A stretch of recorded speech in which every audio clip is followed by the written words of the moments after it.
Welcome back, ladies and gentlemen. Teams switch sides and get ready to go. Period 2 action. Another good crowd on hand for the annual game between Phillips Exeter Academy and St. Paul's School. It's been a New Year's tradition that it fall on the first Saturday of the new year, and it's done so 8 out of the last 10 years. This one so far, through one period of play, is 0-0. It was a seemingly tentative first couple 8 minutes, but the team started to get going. A pair of St. Paul's power plays, but still no score after the first 18, and we're underway here in the second with Menez finding the puck and shooting it in for the Big Red. Eric sends it up there on the forecheck. Trying to dodge around a couple bodies, Patty Mangan. He dishes it off to his defensive partner. That's Ryan Loring. Oh, sorry, P.J. Garrett. I apologize. Loring's the forward. Where's number 34? Initially listed as 22 on the roster. That's why I might have gotten confused with 23, who of course is Garrett. They go to D once more. This time it's Mangan right on back. Up the right side and off a stick, so no icing here. And it's Teddy McElhenney behind his own net. Left side and up right on the other end of the red line. I was going to say on the blue line, but he's actually a couple feet to the right of the blue line, was Menez. That was a no-go. He's right back in that same area again, but the pass misses the intended target, and on it instead is Michael Pitts, a dangerous man for Exeter. Last year at 42 points, he had 31 assists, as I mentioned. He was one of our players to watch in this one. Rip right back in again, and it's on Pitt's side of the ice. He takes a check from the back end of Teddy McElhenney. Bogart couldn't handle it at the top of the right circle. Got to get that one out. There's Pitts again, trying to step to the middle. Dropped it off for Bogart coming in. Bogart with a high shot and a glove save.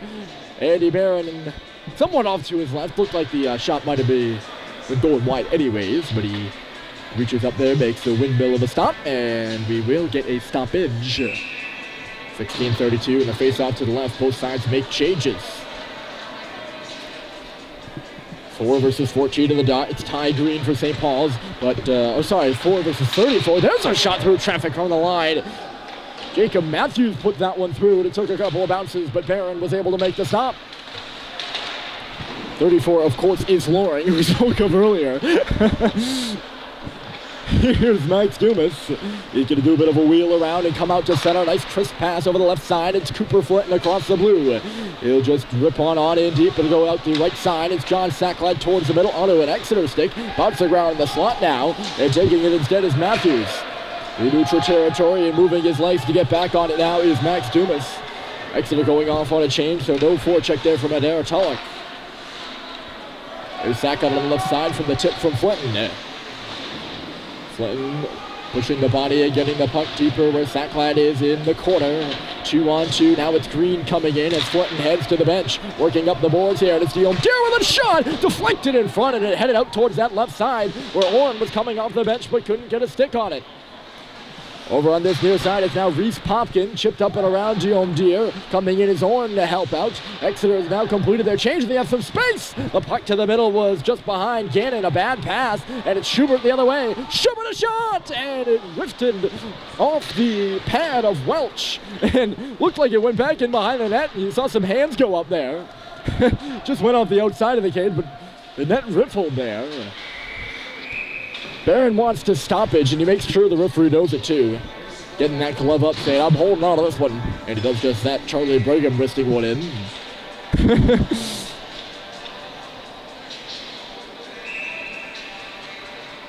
Schubert a good chance there. You know he wants to do something. Against his former squad. Any player playing against their former team does. It's just the way things go. He's over here looking at this puck, but it's Reese Ramirez instead, who just played on it deep. Oh, that's a bad pass by Sweet, and here's Cologne coming in with a shot. Stopped by Barron. He got the right pad on it. Might have been deflected in front. I don't think it was. I think Cologne just got it. Here's a long stretch pass knocked down at center by Garrett Foster. 11 on 11 as Bussey was trying to knock it away from him. Stepping up is Sweet once more. Here's Schubert.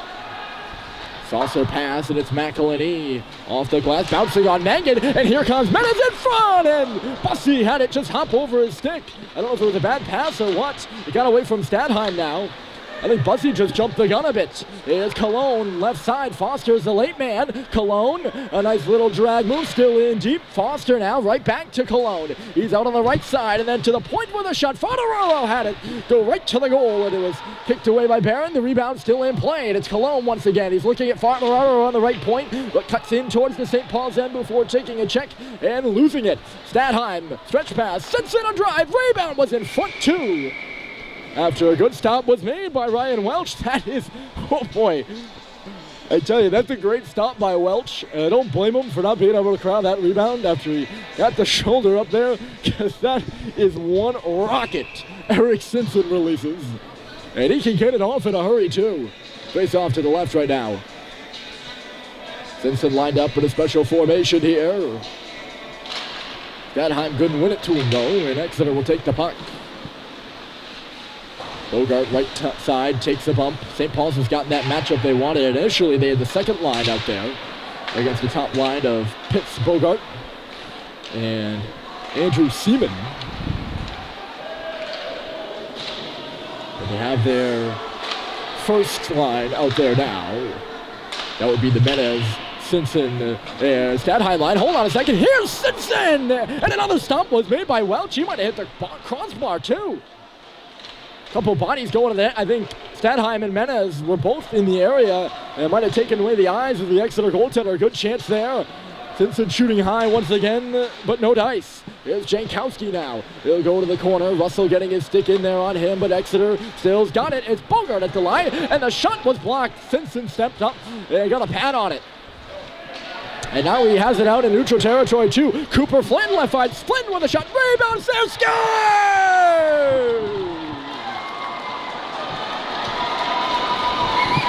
Eric Simpson, 1-0, St. Paul's.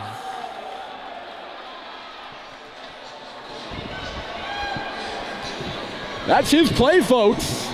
Shoot for a rebound.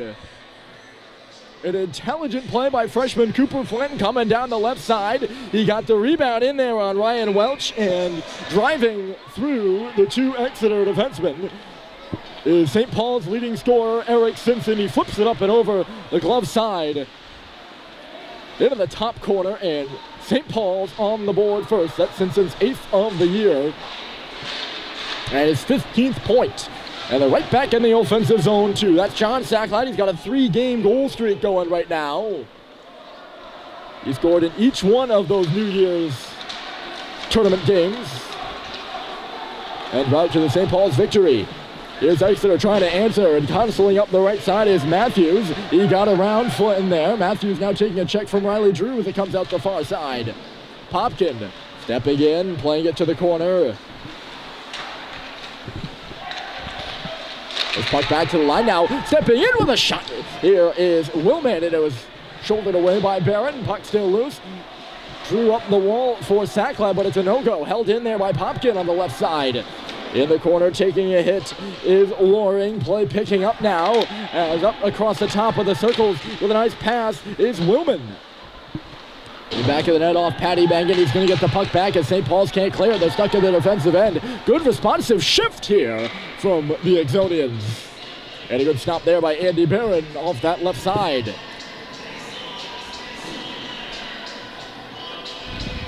So Exeter responds after the St. Paul's goal. And now we'll send Foster's line, Garrett Foster, out against the Schubert line. The shot off the draw coming through here. Cutting to the middle there was Cologne, and it was sticked away by Barron calmly. Here's Mangan.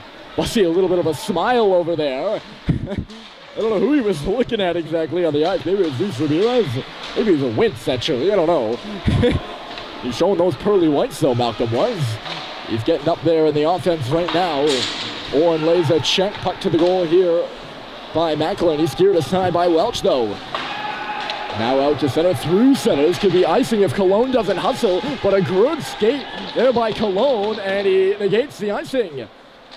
That'll get a rise out of the Exeter bench, cheering on their captain, number 10. Danny Cologne, and he's got it again. Here comes Cologne, trying to get around Macklin. He's knocked down. Captain on captain there.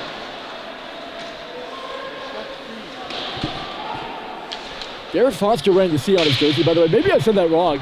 He was listed, Cologne was, as captain online when I go to get the rosters, and I, of course, cross-reference, but doesn't have the C on his jersey. Instead, it's number 11. Foster does, so maybe that's a mistake. I don't know. It happens, folks. I apologize if it is a mistake. I take full responsibility. There's Halliday knocking a man down. He's then shoved in there by Foderaro. Did not fall, though. Halliday still on his feet. This puck up to the line, kicked at by Culver, who's playing defense in the place of Guillaume Deere, who pitched in. St. Paul's would have been offside, so Exeter with some time to get things started now.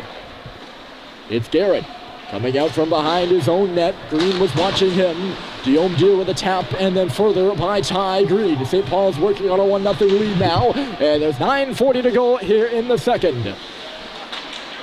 Culver got his skate in the way of that clearance, trying to get a stick on it here. He threw one towards the area of JT Halliday. Here's Green covering the line. That shot goes off a stick. Not sure the defenseman got all of it and went to the corner. If he didn't, though, he might have ended up in the back of the net. That would have been a spot-on tip, too. Here comes Foderaro twisting and turning. Zips a cross-sized pass, but unable to get a stick on it there is Seaman. He was left uncovered. Pitts now on the line. Nice little pass. They move it in front and trying to get a finish on it again is Seaman. But he missed wide of that. This time, he was about a foot off the blue paint. I believe that was Sam Willman that moved it to him in front of the net. Here's Willman in front of his own bench now, Exeter's trying to make sure they have 5 guys on the ice. Oh, puck in front here is bouncing in the crease. Going hard to the net was Loring. Barron finds it and will cover it up for a stoppage. When I was talking about getting the right guys on the ice, and that's a dangerous area. Have a bouncing puck while you're changing. And Exeter was changing. Just trying not to get called for too many. They've already taken 2 penalties in this one. 8:38 here to go in the second, and Simpson's goal is the only one that stands through the scoreboard, which you can see on your screen. Nice move to the middle, and it's Matthews. He missed the net wide. Puck comes all the way out to the point. And it's Matthews again with some space. He risks one, missing wide of the blocker side of Andy Barron. It's now Tulloch trying to carry it towards the middle.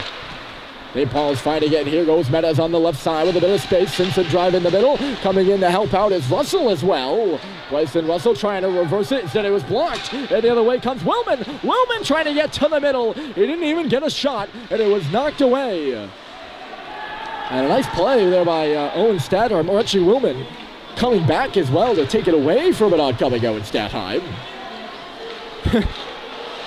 That's a play, folks. Oh, Tulloch is buried by Max Dumas in front of his own bench, and the referee behind the play got the call. Just a bit late there from Maxime, and he's going to go off for interference here. St. Paul's his first penalty of the game. What a hit that was, and it would have been a good clean one had it been properly timed by Dumas. Is at a dangerous distance, but still a clean hit. Just a late one by Dumas, and he's going to go off for interference. So Exeter's first opportunity on the power play.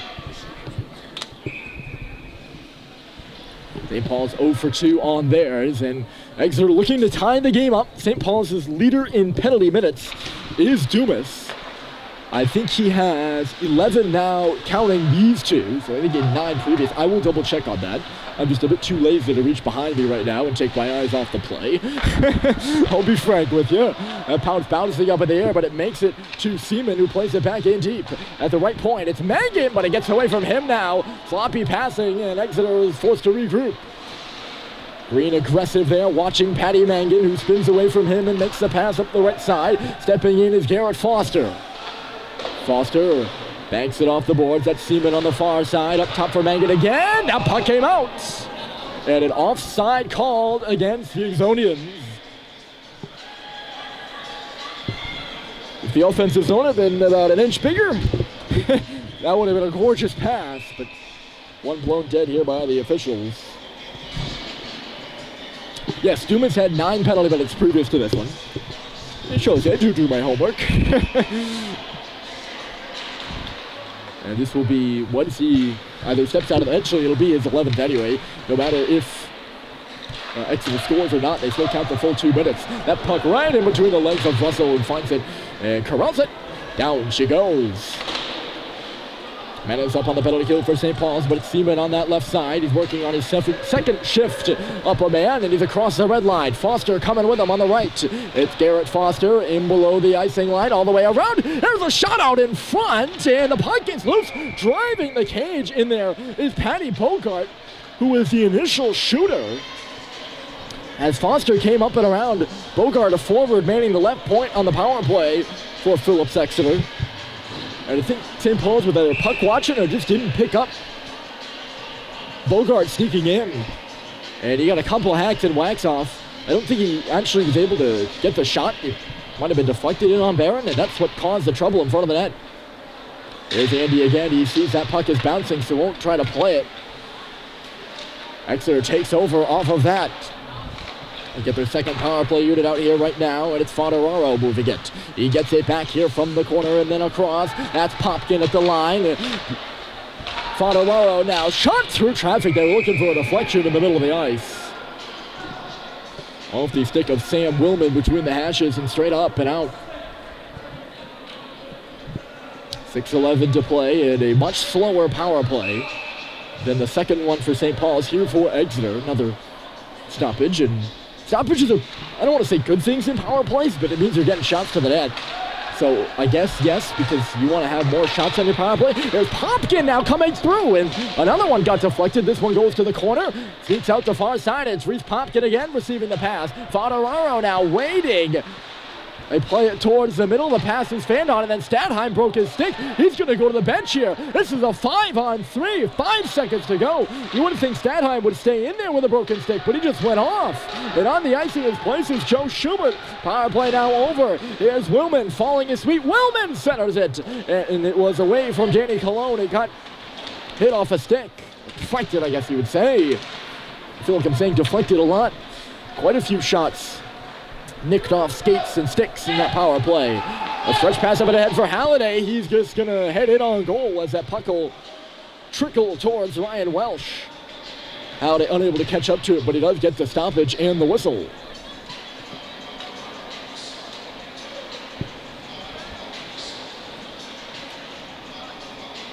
Entertaining one thus far. Schubert still out there. 5:20 to go. And Exeter officially now 0 for 1 on the power play with Dumas out of the box and on the ice for the Pelicans. Good draw win there from Joe Schubert, and Russell will go to the corner with it. Patty Mangan and Malcolm Bussey are working over there. Schubert's in there too for St. Paul's. Right now on the puck is Adder Tulloch. They'll move it near side, and out with it is P.J. Garrett. They'll go off the boards, but it missed the intended target there in Brigham. Russell the other way, and it's swatted in by Halliday. He's on the right side of the red line by inches there. No icing. Ooh! Going into the boards hard, at least with a loud sound there, as Bussey missed his check and went in his back first to the wall. He's all right as Halliday tries to push things ahead. He cannot, and away is Brigham on the right side. Charlie Brigham got by, Brigham to the goal, and a backhander. He missed wide of the goal and then goes careening into the net. And Andy Barron on his back end once again in this hockey game. The early one was a penalty called against Exeter. I don't think this one will be, as Brigham was taken down as he headed to the net. This faceoff will be inside the zone, it looks like, even though it was Brigham that sent Barron into the net. So I guess technically Andy knocked it off. Their main concern here is the net, though. And you remember the first period, Ryan Welsh had to point out to the officials that something was wrong with it and get that fixed. Looks like they've got it all fixed up here now. 4:34 to go. The faceoff is in the St. Paul's end. Cologne, skate to stick. Can't hold on to it there in a tight area. St. Paul's also can't clear. It's Popkins. Back in deep on it first. Here is Harrison Sweet, left side. Flinton pushed to the ice by Garrett Foster, who takes over in possession instead. Moving in is Matthews. He was impeded there by Flinton. Even further here, and moving it across is Willman. The centering pass comes through, and Barron had defended out of the crease. No one was really home for Exeter. But still a dangerous play nonetheless. If it took a hop off a skater or something, it'd be in the back of the net. hot pass indeed. Play wraps up with Matthews throwing it to the goal. Just a little bit of a loping shot that was into the snatcher of Mr. Barron in the St. Paul's net. Exeter taking over the play here the past couple of minutes after their power play. That's what they'll do for you. Man advantages. They'll give you momentum even if you don't score. Sweet up and off the glass. Menez can't knock it away from the defender. Uh-oh, here's a steal, and Seaman's gonna come in. Seaman to the middle, and a backhander, he missed wide. Another nice move and heads up here. Puck off the stick of Harrison. Sweet into the rafters. What a glorious opportunity for number 7, Andrew Seaman. He steals it off of St. Paul's top defenseman's stick. That'd be McElady. And goes straight to the goal, beating, I believe that was Sweet with a toe drag between the hash marks. Barron stuck with him though, and he tried to go back to the near post with that backhander, but just missed wide. Now in front, they score!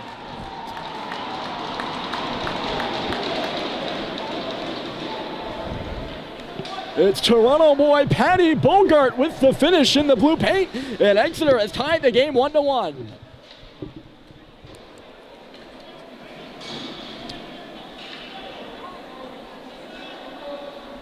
You could feel that one coming almost after the Exeter power play. They just controlled the play and kept coming, and Seaman could not cash in on his opportunity, but Bogart does right in the middle. A quick one-timer, or really a one-touch. Just taps it 5-hole on Andy Barron after he found a way open. And we are all tied. Evens.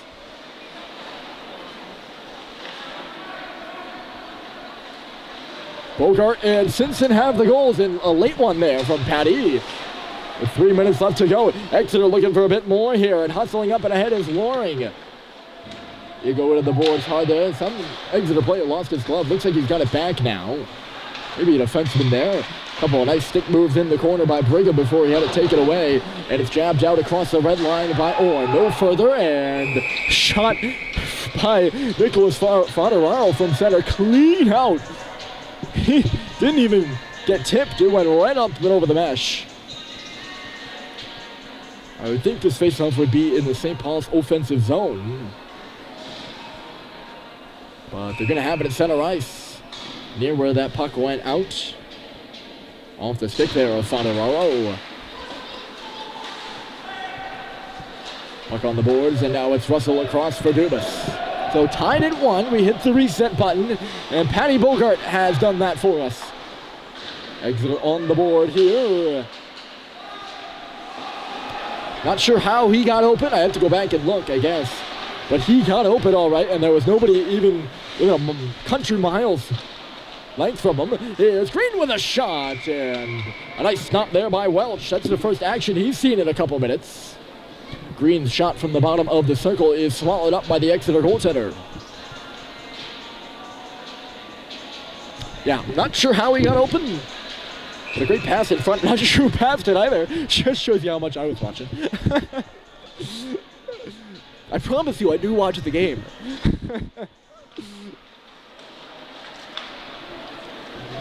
Reese Popkin finds the puck off the draw of the corner. They go near side. Flinton and Sackline both over there to cut it off for St. Paul's. Green now coming in, trying to trip it around him with Bogart, but it's held in by Bryson Russell on the left point.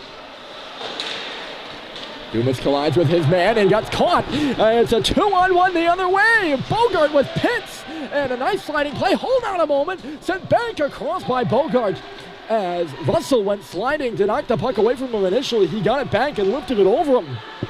But Patty Bogart was not expecting it, and now wheeling away here is Popkin. Popkin lost it, got it back, coming in. Nice couple stick moves. He'll chip it towards the goal, cut off by Bryson Russell. And he'll go away. Lost it for a moment. He did as well. That puck getting away from the holder.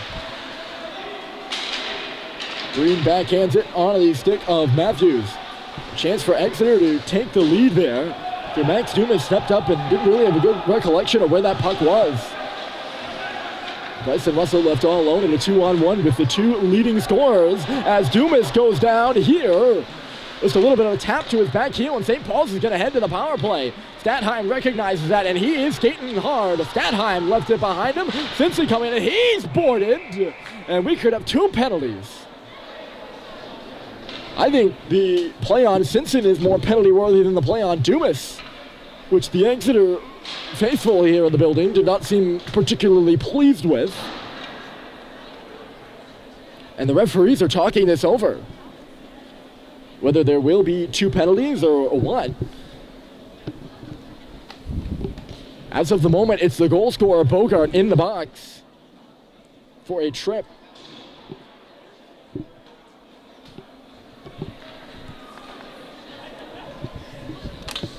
I think I caught 19. This wouldn't be a talking thing. Oh, we are going to get something. This wouldn't be a talking point if there wasn't going to be 2, I would think.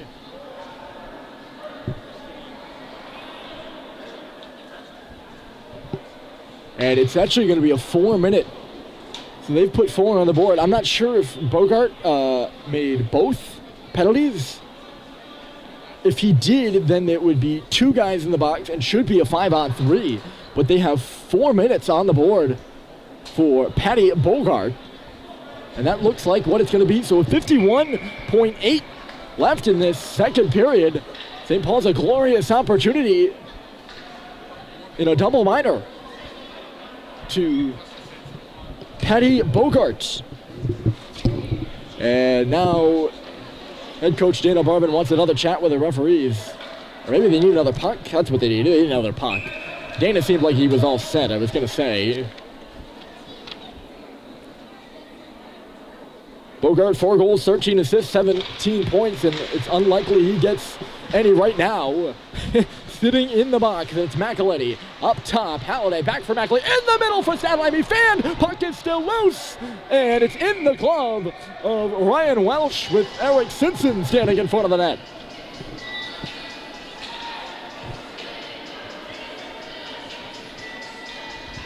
That's the play they wanted too. McElhenney sneaking in and Halliday feeding it to him for the one-timer on the slot by Statheim. Owen just either had his stick held up or could not pull the trigger. Something went wrong in the slot. Exeter wins this one and clears it. Cologne up there, the forecheck, he gave it away though, and here comes Menez. Menez being told to regroup. He'll stop up as he hits the half wall. Immediately pounded there by Foster, and Exeter will pick it up as a result. 15 seconds to go, and St. Paul's has got to hustle. They have quite a bit of penalty time in that second period as a carryover.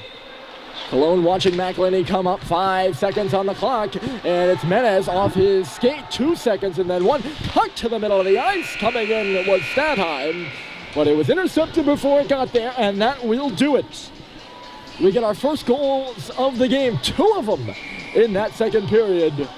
Eric Simpson and Patty Bogart, the leading scorers on either side, have the goals. And Exeter and St. Paul's are tied at 1, heading to the final frame.